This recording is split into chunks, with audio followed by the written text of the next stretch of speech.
And welcome to what will be an awesome edition of Spits and Suds. I'm excited for this one. I'm Gavin Spittle of 105.3 The Fan. Thank you so much for listening and supporting Spits and Suds. Just on Apple Podcasts the other day, saw that you guys threw a couple new reviews out there. Really appreciate the 5-star reviews. Thank you for making us the top podcast in DFW when it comes to Dallas Stars hockey. Big stick tap to our next guest. Really excited about Jack Hahn. His new book, Hockey Tactics 2025, is now available. It's 294 pages of pro-level knowledge that's easy to understand for newcomers, a must for hockey nerds, aspiring coaches, and players who love to think the game.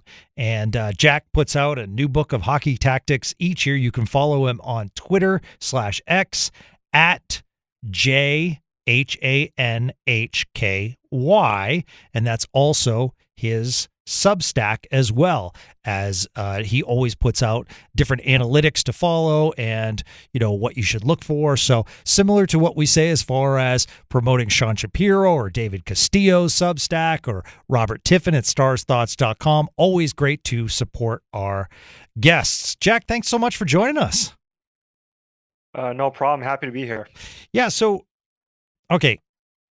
The pride of Tianjin, China becomes one of the foremost analytic coaching gurus.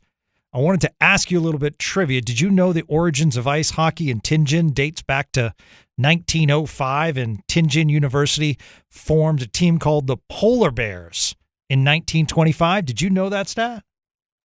So I didn't know that, but my dad grew up in the 60s and 70s, and he actually had a pair of ice skates.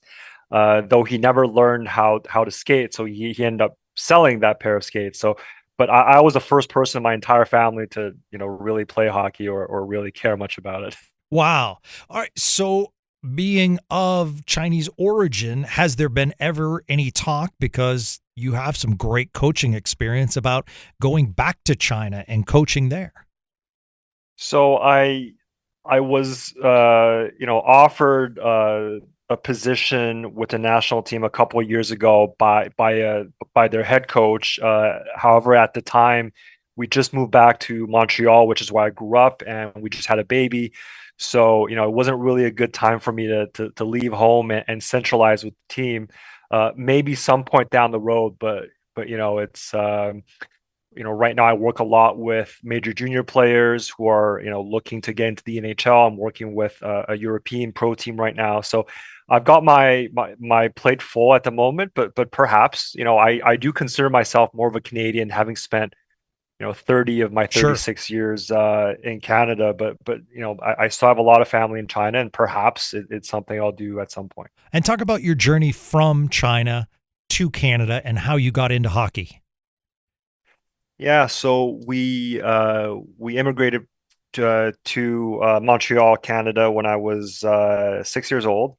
I ended up discovering hockey, falling in love with it, playing minor hockey and playing at the high school level, and being more of a late starter without necessarily access to a ton of resources. I never really thought I could make it as a player at the professional level, but I started coaching at 18, and it's always been a passion of mine to stay involved in the game and help young players. So I ended up coaching at the college level in women's hockey, and then eventually that led me into a player development job with the Toronto Maple Leafs. And you spent a good number of time, 2014 to 2017, at McGill University. You were a video coach analyst. Yeah, so at the time I was working at a tech startup, and it was a way for me to sort of stay involved in hockey, because I knew that it was going to be my full-time job at some point. And I was actually, as far as I know, one of the first people in Canadian university hockey to really, marry the video and the analytics side of the game. We had a lot of team success at McGill. On the women's side, we had some great players and great coaches. And after a good 3 years, our body of work kind of got me on the radar, and Kyle Dubas reached out and recruited me to go work for the Leafs. Wow, that's amazing. So for those that are listening to Jack for the first time, McGill University, You were an analyst in player development for the Maple Leafs, where you were a coach with the Marlies. You were a coach with team consultant with the Connecticut Whale, and then you made the journey over to Finland as a hockey analyst as well. So, your third country. Tell us about the experience of Finland. And I wanted to ask you from a hockey perspective. We were talking about this yesterday, David and I, with one of the Stars' first round picks, and we want to give him more time because we use the quote unquote the adjustment to the North American game. So, talk about Finland, and has the adjustment window closed as far as what the North American game is like compared to European and elsewhere? So I would say first of all, the team that I work with is called Tappara. It's in the city of Tampere, which is where I believe Rupe Hintz is from. So he played for our arch rivals Ilves. So we sort of have a crosstown rivalry with that club. Very much a hockey city in a hockey country. And what I would say is, since I've been working in Finnish hockey, the style of play has gotten closer to what we would expect here in North America. A lot of teams now play out of sort of an intermediate size rink, which is a little bit wider than an NHL rink, but a little bit narrower than the traditional international ice surface. And teams are forechecking more aggressively. They're a lot less passive than they used to be, because Finnish hockey was really had sort of the reputation for being very defensive, very sort of almost boring or low tempo, kind of like soccer. Really, if we kind of compare that, but I would say that the style of play has gotten closer to what we're used to over here in North America. Since you follow juniors, I wanted to ask you about a Chinese-born player that's catching a lot of attention, not only for his size but his skill set. Haixi Wang, I want to make sure I pronounce that correct. Have you seen him play? And some project him as maybe even a second or third round pick in the upcoming NHL draft. So funny enough, one player who I've been working with for a long time now, his name is Alex Huang. So he's the same age as Wang, and he's also a defenseman, and he plays in the QMJHL. And actually, they're friends. Being of Chinese origin, they skate together once in a while in the summers. So I don't know Wang's game all that well because I haven't seen him in person. I have seen him on video, but obviously, the fact that he's 6'6" and he skates really well is certainly tantalizing for NHL scouts. But again, I'm very much biased, but I think Alex Huang is going to have a better career. I think he's a better player right now. He's a right-handed defenseman. He's a little bit shorter. He's around 6 foot tall, but very dynamic skater, excellent offensive instincts.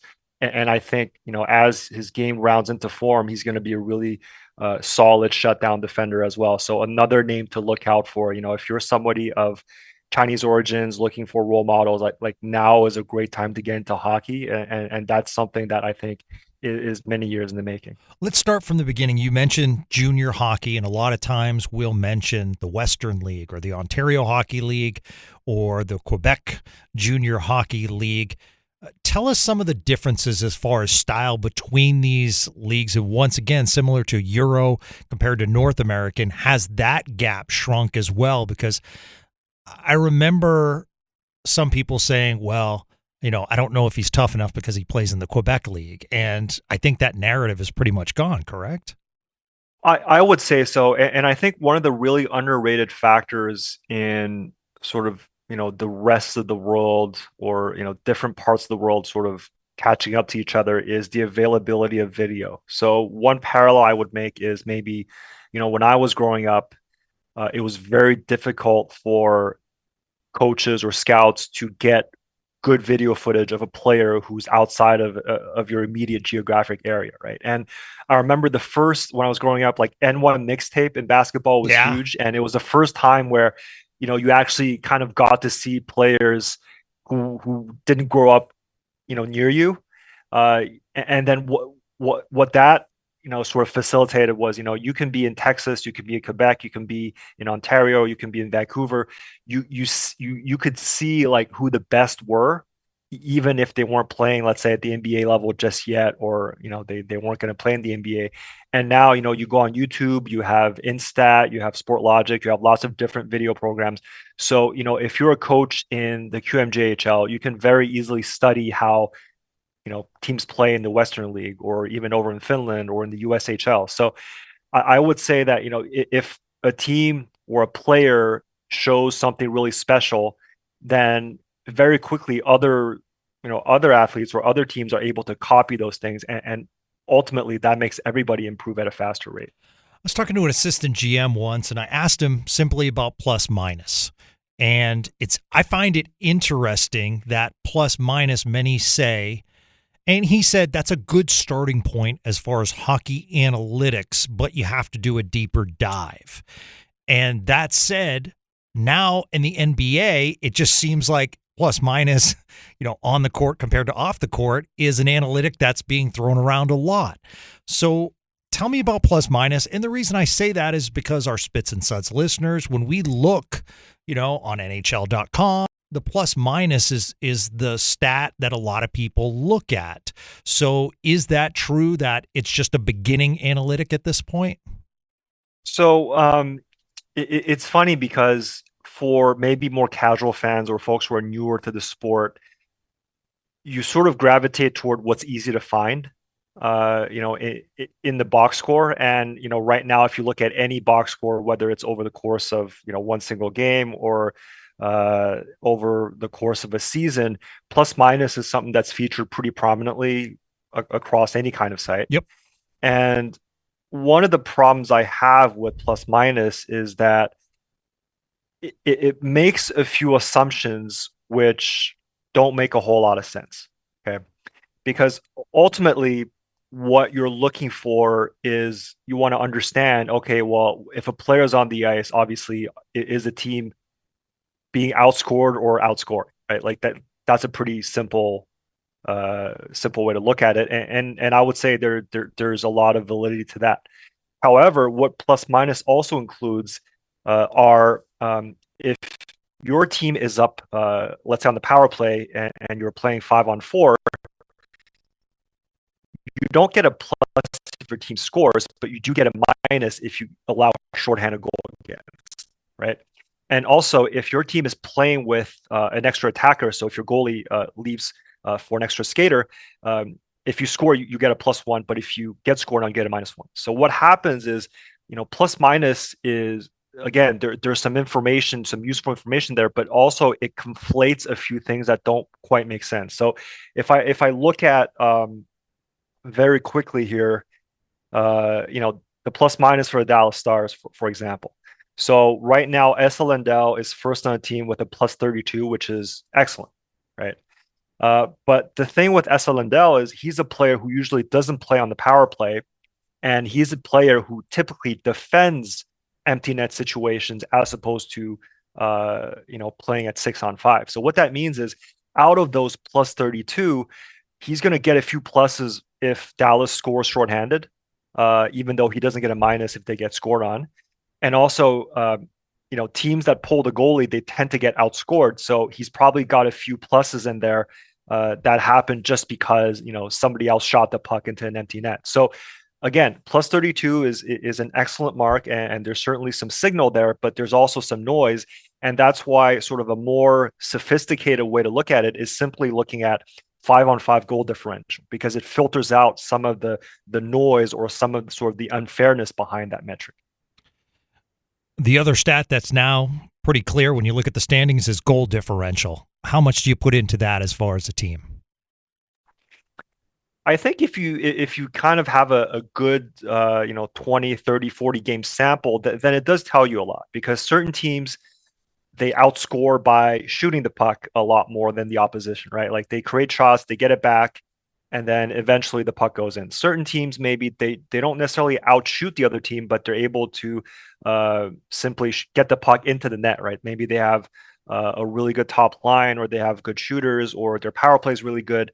So there's sort of a few different ways to skin the cat.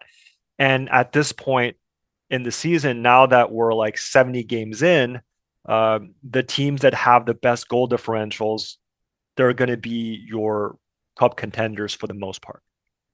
I've always struggled with the battle between analytics and, as we know in the playoffs, the rink shrinks. And inevitably, it's going to be a third or fourth liner that's going to come up big. The example I use is like a Patrick Maroon, who, when the Stanley Cup, always that big goal, but analytic wise might not look the best.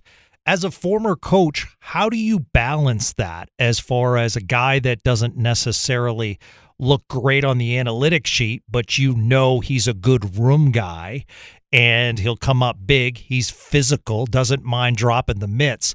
How does that mix transform? Because, you know, I just explain it. I'm pretty fascinated by that process as a coach. Yeah, well, I think on the simplest level, what you're looking to do is you're just looking to add more good players, right? Like it sounds really simplistic, but if you look at the teams which are more, legit Stanley Cup contenders, which I would consider Dallas to be a legit contender, versus teams that are more sort of on the fringes or more sort of wild card teams. Um, Real cup contenders, they'll have a third line that can carry play and that can score a little bit. They'll have a fourth line that, again, maybe does all the right things defensively and that are good in the room, but also, don't get totally caved in when they're on the ice. And one thing that Dallas has been doing over the course of the season that I really like is, they've added more forwards who can play up and down the lineup, right? Like they've gone and added Michael Granlund. They're expecting Tyler Seguin back at a certain point. Um, they've obviously made a big swing, and Stankoven has been playing more in third line minutes, but now they've replaced him and put Rantanen at the very top of the lineup so that other people get bumped down. And when you look at teams that have success in the postseason, they're generally they have two really good forward lines and then a third line that can contribute, whether it's by driving play or by scoring the odd goal, and then a fourth line that's not a total liability. So I think this forward group is really good. Obviously, they've perhaps done that at the expense of upgrading on defense, Yep. especially with Heiskanen out right now. But if you look at the forward group, like there's so much skill and smarts and physicality sort of up and down the lineup that you can be really confident in that. You actually sent out a tweet recently where you were talking about junior hockey, and one of the things that you talked about on your Substack was, points can be a premium in juniors, but and you mentioned only certain players like McDavid, and then you mentioned Rantanen, can take it to the NHL level. I guess in your opinion, you do feel as though Mikko Rantanen is that elite type player in the NHL. Yeah, and I just find, with the recent sort of, his trade from Colorado to Carolina, where he wasn't necessarily the best fit, I just think that he's maybe a little bit miscast by certain people, because obviously he has a really impressive sort of physical toolbox. But the thing that really kind of draws me to his game is he's very creative, he's very instinctual. Like, he's 6'4", 220, but he plays the game like a much smaller sort of skill player. And having seen him live a number of times, it's really impressive how he's able to just find a seam, right? Just get the puck through people. And he's not necessarily the kind of guy who's sort of your traditional power forward. He's certainly very strong on the puck, but he's better off the rush and an open ice. But I figure I throw him out there because he's just a player who, again, like the very best NHL players, it's almost magical, and in the ways that they're able to find space and to just get the puck through really tight spaces, and I think he really shows that. Pete DeBoer has been well traveled, but seems to have found a real nice home, and the team likes him here in Dallas, as well as general manager Jim Nill. What are your thoughts on Pete DeBoer and his coaching staff? I mean, when you look at Dallas's underlying results, whether it's at 5-on-5 or on special teams, certainly you can say that maybe on defense, they have some players who struggle at moving the puck. But aside from that, it's a team with no real tactical weaknesses. A lot of their offense comes from the fact that they can get organized in the offensive zone, get all five players involved. It's very reminiscent of what DeBoer used to do when he was with Vegas, when they were sort of a perennial cup contender, playing sort of a very possession-oriented game. The thing that I'm curious to see with Dallas in the playoffs is how well they're going to be able to counterpunch, because without Heiskanen and probably going up against Colorado, like you would expect Colorado to really kind of throw the kitchen sink and try to get on the front foot. And if Dallas is able to absorb that and, strike off the counterattack, then they're going to have, basically a real good chance of moving on to round two and beyond. Jack, I missed the slap shot. Is that an analytic where the wrist shot from the point with the tip is something that's more productive? So, obviously the slap shot is a very impressive looking shot, but the problem in the modern game is time and space is at such a premium. It used to be, when I was growing up, the slap shot was used because you needed to score from distance, and you didn't necessarily want to, get into the heavy traffic areas where this, big defenseman is going to wait to cross check you or take your head off. But now, with the game being sort of more movement based, and players becoming generally more skilled and maybe a little bit less physical, the premium is more about getting closer into the net, where you would get maybe a little bit less physically punished than before, but also, like, goalies have gotten so good that you're basically not beating anybody with a slap shot if they can see the shot. So even if you're sort of in the high slot, if you're taking a big, huge windup and the goalie is set, all you're doing is you're sending the puck 100 miles an hour into his pad, and that's just not very productive. The other thing I wanted to ask you about is on the power play, you're just seeing one defenseman now, and we're seeing a trend where the penalty kill has also put players on there that can score, and there are more shorthanded opportunities. Analytically wise, is it better just to have one defenseman and more scorers on the ice? And are we done with the days of two defensemen on the ice for a power play? So going back to your previous question, like, again, when I was learning the game and when I was growing up, most NHL power plays had two defensemen or at least 2-point players. So it would be like a defenseman and then a forward standing at the blue line. And the reason was because back in those days, again, a lot of players scored on slap shots from the point, but goalies have gotten so good that that's not happening anymore. So about 10 years ago, teams started using the 1-3-1, and Washington was one of the first with Ovechkin.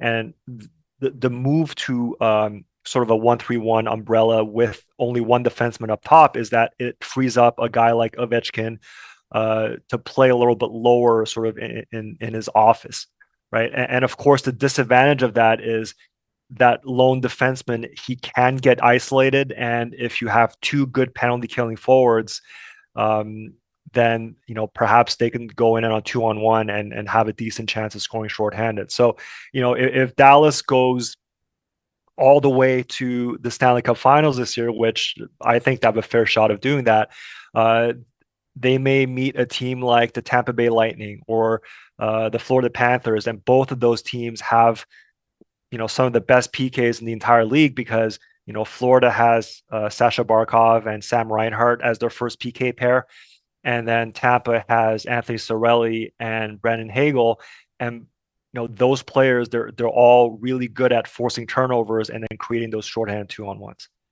The other thing I wanted to ask, as a coach and a big analytic guy, Spits and Suds listeners have asked me about this, and I've asked some players, and there's mixed reactions as far as, but the players, were my age, and so they're since been retired.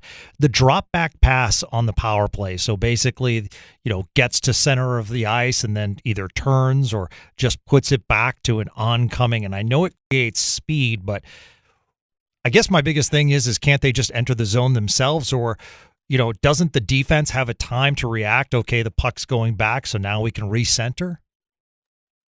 So so while I was in Toronto, we had an analytics department who would calculate sort of the success rates of various power play entries and the pass back. So whether it's the single drop or a double drop, when you drop the puck back, your odds of successfully entering the offensive zone and then setting up is the highest, right? Even though it looks really predictable, Yeah.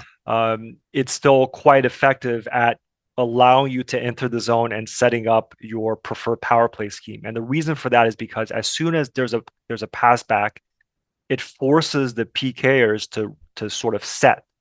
And then if you have a good puck carrier picking up the pass, then he can sort of weave between flat-footed penalty killers and then gain the zone. Whereas if you're trying to enter the zone without the pass back, then a lot of times it's easier for the penalty killers to find an angle to match speeds with you and then disrupt that entry. So again, I understand the frustration from fans of seeing this play all the time and it not working 3 to 4 out of 10 times, but it's actually the most effective way of successfully entering the zone and then setting up. You talk in your book, Hockey Tactics 2025. I love how the description says pro level knowledge that's easy to understand for a newcomer. So, a simple question: as newcomers to this game or as people that are trying to be more educated, what analytic would you like them to look at that is a major metric that a lot of teams will look at? So I think the general idea behind analytics or stats is it's all about frequency, right? Like hockey is a game where you have big moments, right? Big goals, big hits, big fights, big turnovers, and whereas really what makes the difference between winning and losing over the course of a season or even over the course of a playoff series is like these little moments, right? Like, are you able to get the puck out of your zone with control? Are you able to enter the offensive zone with control? Are you able to get shots on net? Are you able to prevent the other team from getting shots on your net? So, there may be 5 or 10 or 20 big moments in a game, but there's hundreds of small moments in a game. And one stat that I find is really interesting is that depending on the game, there's between 300 to 400 changes of possession in 60 minutes of hockey. So if you have a team or if you have players who are good at forcing those sort of change of possessions and influencing them to your advantage over the course of a game or a series or a season, you're going to have a successful team. Two more and we'll let you go. I've been really impressed with Winnipeg. They've played Dallas outstanding this year. Clearly a bad matchup for Dallas when you look at it. And it's interesting because talk to Connor Harabchek, who covers the Jets, and he said that they aren't that different from the bonus style, but they are scoring a lot more. Wanted to get your overall thoughts on Winnipeg because I think the audience says, well, wait until the playoffs. They'll crash like they always do. And my thinking is, no, this is a serious cup contender. They really have not seen too many dips this season. I mean, I think, from an outsider's point of view, I prefer Dallas's roster to Winnipeg's. I think Dallas is a little bit deeper up front. I think they have more, especially with Heiskanen back. They have more firepower. What Winnipeg's been really good at doing is playing sort of within themselves, and obviously benefiting from Vezina caliber goaltending from Connor Hellebuck. But the thing with Winnipeg is, they have Gabe Vilardi back from injury, whereas he missed a good chunk of the season last year. They're having Nick Ehlers play on the top power play, which has really revitalized that unit. Kyle Connor and Mark Scheifele at the top of the lineup. They're certainly, I think, a cup contender. But if they were to meet Dallas in a playoff series, and I'm not just saying this because this is a Dallas Stars podcast, but I like the Stars' chances. Okay, and you're based in Montreal. Pretty exciting times for the Canadiens. They have some great young players. Yeah, and they've been in rebuild for a while now, but it's the moment that that you're out of a rebuild is when the top of your lineup is ready to win minutes against the other team's best players, which, Nick Suzuki has really been playing well this season. Lane Hudson, despite being undersized, he's really stepped in and become a legit sort of offensive defenseman in this league as a rookie. So I would say the Habs are maybe 12 to 24 months away still from being a playoff contender or a team that can go far in the playoffs, but they're certainly getting there.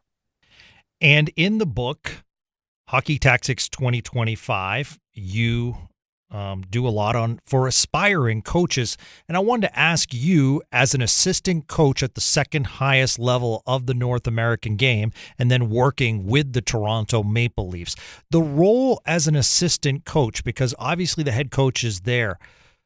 The relationship is fascinating because you might have your own ideas, but how do you go about presenting them and the trust that you have to have and the implementation of the system of the head coach? It's kind of a fascinating psychology. Yeah, and I don't know if it's that different than being, I don't know, like a middle manager in any sort of other industry, because obviously you have to manage up, which is your relationship with your immediate boss. There's a certain degree of managing down, which, if you have subordinates or if you're coaching different players. So that dynamic, I don't think, is unique to hockey. Certainly, I think hockey is a game that you can interpret a few different ways. Different people have different ideas on, what the problem is and what the solutions might be. So it's just one of those things where I think with age, you get wiser and you get more perspective on how to deal with certain situations. It's not an exact science. And I would say that for a lot of young coaches who, are sort of working their way up, that might be the toughest thing. And I don't really have any advice. It's something that you're going to have to figure out for yourself. Does Jack Hahn have leftover Maple Leafs gear in his closet, and does he dare wear them on the streets of Montreal? I mean, I wear my old Leaf stuff all the time. Like I don't think I've paid for sports apparel in the last couple of years. So, once in a while I'll get some comments when I go to the gym in my Leafs gear, but we get so much good stuff and that stuff lasts forever. So like I'm a fairly thrifty person, so I'm happy to wear all that stuff for as long as they hold up. Okay, everyone, check out his new book, Hockey Tactics 2025, now available, nearly 300 pages, pro-level knowledge, easy to understand. For newcomers, you can follow Jack on Twitter/X at JHANHKY, which is short for Jack Hahn Hockey, JHANHKY, and you can also check him out on Substack, where he gives you a lot of analytics and a lot of teaching, and it's at that same handle, JHAN Hockey. My friend, thank you so much for taking the time and joining us on Spits and Suds. Look forward to doing it again in the future. No problem. Maybe we'll talk playoff hockey at some point. Yeah, absolutely. That would be absolutely wonderful. And that's going to do it for another edition of Spits and Suds. Of course, we'll be back tonight after the game. Real nice tilt locally at the AAC, Stars against Tampa. And then, of course, Philadelphia coming on Saturday as we make our way toward the NHL playoffs. And we'll be there for you every step of the way. Thank you so much for listening to Spits and Suds. Have a great day, everyone.